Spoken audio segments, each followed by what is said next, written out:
Hey guys, today I'm gonna show you how to make peri peri bites.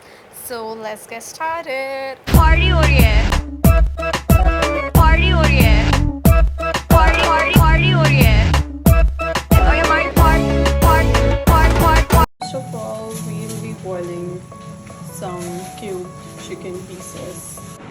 So we have added 1 cup of mayonnaise, 1/4 cup of tomato ketchup, 1 tablespoon of pepper, 1 tablespoon of salt, and some shredded chicken. Now we're gonna mix it. Just add your cheese to it. Now we're gonna be